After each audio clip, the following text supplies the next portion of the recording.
ìjà ńlá rèé láàrin Awíkonko àti Ibrahim Chatta. Ìjà ńlá rèé. Ẹ gbọ́, ṣé lóòótọ́ ni wọ́n jẹjú àkàndá ọ̀rọ̀ Awíkonko ní film village Ibrahim Chatta? Ṣé lóòótọ́ ni wọ́n jẹjú ẹ̀? Tó bá yẹ pé lóòótọ́ ni ó kù díẹ̀ káàtó, but ẹ bá mi gbọ́ ọ̀rọ̀ lẹ́nu àkàndá ọ̀rọ̀ Awíkonko fún ara ẹ̀. Ẹ̀yin Yorùbá bọ̀ wọ́n ní ẹnu oníǹkan láti ń gbọ́ pọ̀n,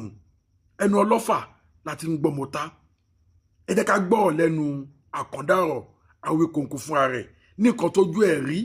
ní film village Ibrahim Chatta. Ó yá wá gbọ́. Ní Abba Ibrahim nílùú Ọ̀yọ́, wọ́n máa ń pè bẹ́ẹ̀ ní film village Ibrahim Chatta. Ní dẹ́ta débìlì lé wọ́n lé wa. Wọ́n ní àìsàn ọmọ náà lé. Normally, ẹ jẹ́ ká sọ tọrọ fúnra wa. Ẹ ń mẹ́lẹ̀ pé tí wọ́n bá ń ṣe nǹkan dáadáa, kò sí nǹkan tó bá àtàbá yẹn, kò sí nǹkan tó bá àtàbá sọ nípa ẹ̀. Àwọn náà wá wo ìgbà bóyá lọ́jọ́ iwájú a máa láǹfààní láti wá ya fíìmù tàbí sinimá ń bẹ̀. So pé ká kọ́kọ́ wá wo àyíká. There's something we call location review. So àkọ́kọ́ fẹ́ wo ibi tá a ti fẹ́ ta lè rí lò ń bẹ̀. But unfortunately ìgbà tá a débẹ̀, wọ́n ní kí la wá fún aláwa fún inspection. So wọ́n ní àsàn ẹgbẹ̀rún mẹ́wàá náírà, 10,000 naira. Kò sí nǹkan méjì tí mo rí yẹn sí. Yàtọ̀ sí pé wọ́n fi ń lé àwọn èèyàn, kò gá fáwọn èèyàn, to the best of my understanding. Because láti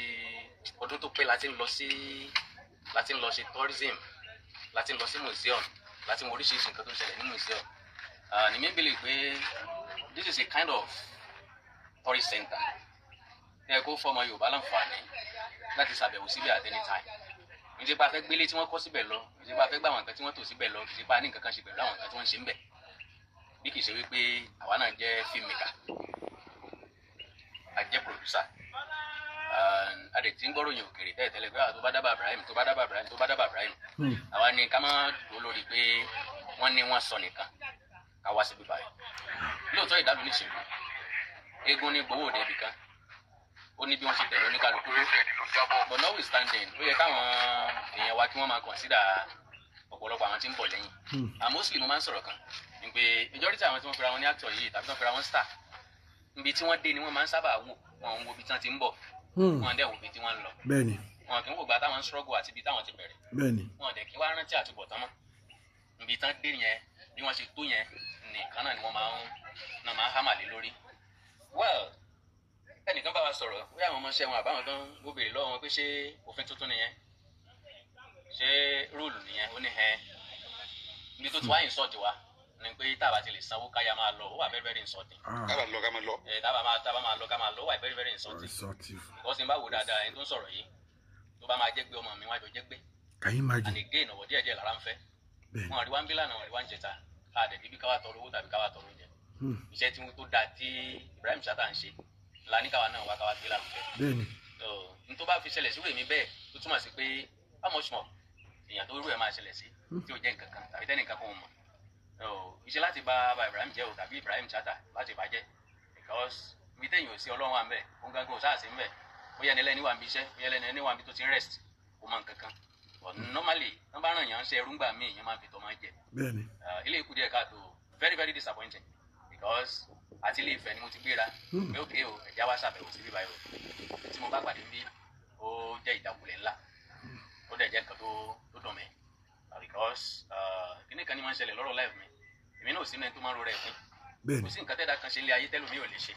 because majority àwọn èèyàn ló ti ṣe irú nǹkan báyìí sẹ́yìn, majority àwọn èèyàn ló ti ní film village, Nàìjíríà nìkan kọ́ náà ti ní film village, ọ̀pọ̀lọpọ̀ àwọn èèyàn ló sì tó padà máa ń ní. Mo máa ń sọ kíní kan kó ṣáájú mi ní lárí òtúmọ̀ sí kó ní lárí jù mí lọ, kó ṣáájú mi kọ́lé òtúmọ̀ sí kó kálára ń bára, kó ṣáájú mi mọ́tò òtúmọ̀ sí pé wọ́n lo mọ́tò tó dáa jùlọ láyé. So téèyàn bá wá nírú nǹkan báyìí ó yẹ kó jẹ́ encouragement fáwọn tí ń bọ̀ lẹ́yìn, ó yẹ kó jẹ́ encouragement fáwọn tí wọ́n yẹ ti ń aspire tó wù wọ́n láti jẹ́ òṣèré orí ìtàgé. Well, láì bó ní ṣúwà dèdè egun kò dẹ̀ sí Yorùbá ní eégún fégún òṣàfóṣà bó bá ti wọ lóró ni ó ṣe nǹkan ẹ̀, báyìí ni mo ṣe nǹkan mi. Òyàtọ̀ tó fi dé lóyìnbó bóyá ìṣe tí wọ́n níbí nìyẹn, adúpẹ́ lọ́wọ́ wọn, ṣùgbọ́n ó jẹ́ dùn ọkàn, ó dẹ̀ jẹ́ ìjákulẹ̀ ńlá. lóòótọ́ ìbànújẹ́ ni kò túlù wíwá síbi tèmi ò nítumọ̀ àwọn tẹ́bà tí ń bá ṣe tàbí tí ń bá sọ kò túnú kankan lára Ibrahim Chatta but normally àwọn tí wọ́n bá ń gbà ṣiṣẹ́ ó ní àwọn ẹ̀kọ́ tí yẹn máa ń kọ́ wọn man of approach wọ́n lò gan ó bàjẹ́ gan because at least yẹn máa ní word of encouragement okay báyìí la ṣe ń ṣe ń bẹ̀ yẹn o ìdí tó fà á tó fi rí bẹ́ẹ̀ lélẹ́yìn because mo bèrè kí lè fẹ́ gba 10,000 naira fún wọn làwọn máa mú wa yí kálé tí n bá lọ sí Cairo ní Egypt mi rò pé màá san 10,000 kí n tó wo gbogbo nǹkan tí mẹ́mbẹ̀ kan tó máa gbé mi káàkiri so kí ni mo wá fẹ́ wò tí mi ò tí ì rírí ilé láàfà màá sí lára so what else mo jẹ tó káàtì ẹ̀sọ́ pọ́n sọ pé 10,000 naira ní fún gbogbo wa ìyẹn ìbá make sense. irú àgbékalẹ̀ tó dúró rè. Normally àwọn artist ló ń ṣiṣẹ́ ń bẹ̀ kò sí karama kankan ń bẹ̀ kò sẹ́ni tó jábọ́ látọ̀run ń bẹ̀ kò sẹ́ni tó wáyé látọ̀run ń bẹ̀ Ọlọ́run ràn gbogbo wa lọ́wọ́ àdúrà tí gbogbo ọmọ gbà ní pé kọ́lọ́wọ́ gbé wa ga kọ́lọ́wọ́ fi ṣe wa bú wa kí wọ́n fi àjẹ́ wá di iṣẹ́ wa akadọ́ra gbogbo ẹ̀rí mi bí ìbínú rí mi ìbínú ǹdẹ̀ lẹ́tọ̀ọ́ láti bínú gan torí pé wọn àránṣẹ́ pé wọn kọ lẹ́tà sí mi àyọjú rẹ̀ mo ṣe ojúmọ́ yá ìkọjá yìí mo ṣe. ẹ lólùfẹ́ mi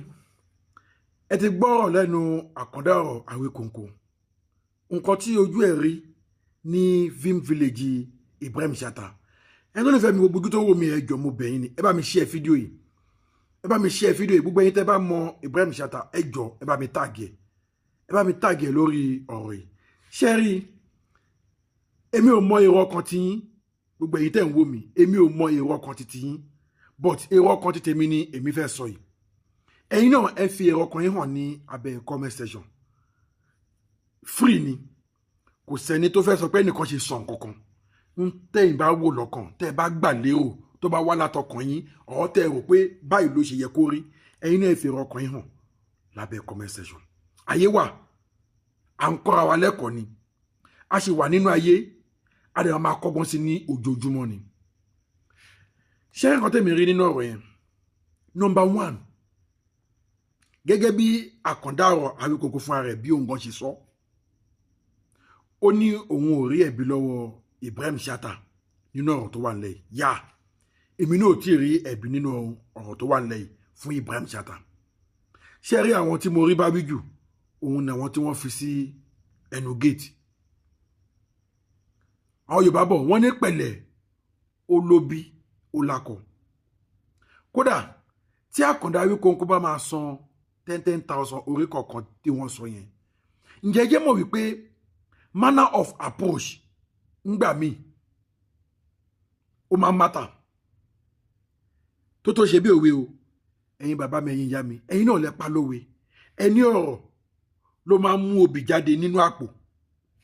ṣe rí the same ọ̀rọ̀ yìí náà òun náà ló máa mú ọfà jáde nínú àpò ó depend lórí bàbá ṣe present ẹ̀ ọ̀rọ̀ ló ń kó rere báyàn ọ̀rọ̀ ló ń kó rí burúkú báyàn Awikonko kò kéré nínú ayé Awikonko kò kéré nínú ayé ó lójú ẹni tó máa sọ pé òun ò mọ Awikonko àwọn tí wọ́n fi sí ẹnu géètì náà wọn ò gbọ́dọ̀ sọ pé àwọn ò mọ Awikonko ok ó lè jẹ́ ruler regulation village yẹn nìyẹn pé anybody tó bá wá ó máa sanwó ó possible kó jẹ́ ruler regulation Vim Village yẹn nìyẹn but èdè tí àwọn tí wọ́n fi sí ẹnu géètì tí wọ́n pè fún Àkàndá Awikonko èdè yẹn kù díẹ̀ káàtó 10,000 lẹ máa san tẹ́ẹ̀bà tí lè sọ yẹn máa lọ ọgọ́ta owó aláàrọ̀ àpé tó bá jẹ́ pé iye tí wọ́n pa ń bẹ̀ yẹn náà máa fún ẹ ní commission ẹjọ́ rísì mo ṣe ní kẹ́ bá mi share fídíò yìí ni pé kó lè go viral kó lè dé ọ̀dọ̀ irú àwọn tí wọ́n ṣe iṣẹ́ yìí kó lè go viral dé ọ̀dọ̀ irú àwọn tí wọ́n rán níṣẹ́ ẹrú tí wọ́n ò fi tọmọ jẹ yìí ẹjọ́ ẹ bá mi share fídíò yìí fún àǹfààní ẹ̀yin tí ẹ ti subscribe ẹjọ́ ẹ bá mi subscribe sí Ẹlẹ́ẹ̀lẹ́ Global TV gbogbo ẹ̀yin tẹ́ subscribe mo dúpẹ́ lọ́wọ́ yín ẹ bá mi share fídíò yìí ìdí tí mo ṣe ní kẹ́ bá mi share òun ni wípé kí àwọn tí wọ́n ṣiṣẹ́ yìí àwọn tó rán níṣẹ́ ẹrú tí wọ́n fi tọmọ jẹ yìí kí wọ́n lè gbọ́ kí fídíò yìí lè kàn wọ́n lára ìdí tí Yorùbá ṣe máa ń pa òwe nìyẹn pé ọgọ́ta owó aláàrọ̀ àpé tó bá jẹ́ pé commission lẹ́ ń gbà tó bá yẹ pé iye tẹ́ bá pa lójúmọ́ ńbẹ̀ òun náà máa fi san payment fún yín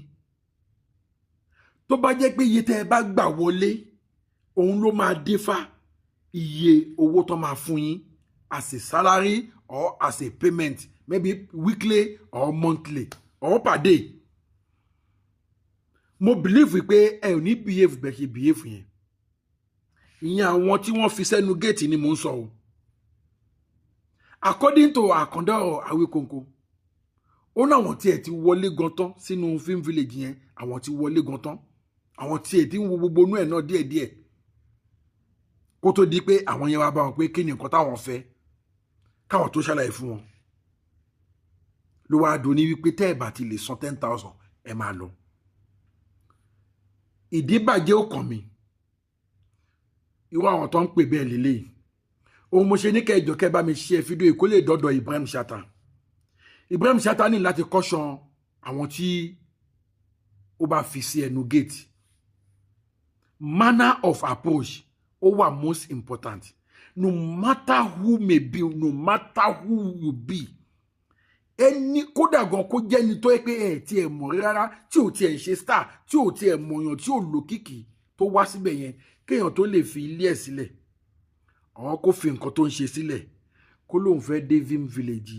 Ibrahim Chatta ìfẹ́ ló wà ń bẹ̀ o ìfẹ́ ló wà ń bẹ̀ o gẹ́gẹ́ bí òwe ẹ̀wọ̀n àgbà wọ́n ní kíní kọjá kíní kan tí ilé oge tó gbé yẹ ìfẹ́ ló wà ń bẹ̀ o.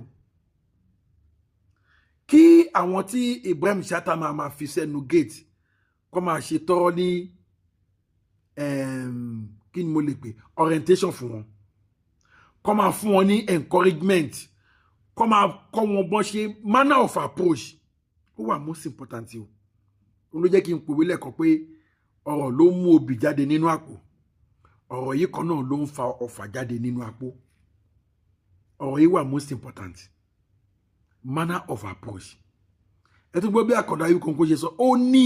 tóun bá wéèjì àwọn tí wọ́n bá òun sọ̀rọ̀ wọn ò ju ẹgbẹ́ ọmọ òun lọ. Kátẹ̀ wá sọ pé Àkàndá Awikonko ti wà kí n ṣe star kò ń ṣe ẹni téèyàn mọ̀ kò ń ṣe radio presenter kò yẹ kó ordinary person ni kò yẹ kó bá sọ̀rọ̀ bẹ́ẹ̀ yẹn. Ẹ̀yin lè fẹ́ gbowó lọ́wọ́ ẹ̀ náà nísìn tẹ́ ẹ bá patronize ẹ̀ tẹ́ ẹ bá sọ̀rọ̀ bó ṣe yẹ kẹ́ ẹ bá sọ̀rọ̀ ó lè padà fún yín ní owó yẹn the way of approach now nísìn ó kúrò ń bẹ́ẹ̀ sìn thousands of people wọ́n ti gbọ́ nǹkan tí ó ṣẹlẹ̀ ń bẹ́ẹ̀ yẹn millions of people wọ́n ti gbọ́ nǹkan tó ṣẹlẹ̀ ń bẹ́ẹ̀ yẹn òótọ́ o ẹni máa wá ẹni tí ò ní wá ò ní wá o but irú nǹkan tó ṣẹlẹ̀ yìí sìn ó lè fún ẹlòmíì ní bias mind ó lè bomi tútù sẹ́lẹ̀ mílíọ̀nù kan pé nígbà tí Àkàndá Awikonko lọ síbẹ̀ yẹn ẹ wo bọ́n ṣe yẹ̀yẹ́ tèmi kan bá lọ síbẹ̀ irú àwọn ọmọ tó fẹ́ fi mí dá but wọ́n kàn lè mi mọ̀ tó dá mi lójú tó bá yẹ pé lójútọ́ àti lódodo rule and regulation tó fi síbẹ̀ náà nìyẹn ká gbà bẹ́ẹ̀ pé rule and regulation tó fi síbẹ̀ yẹn nìyẹn but I'm sorry to say tó bá yẹ pé Ọ̀gá Bello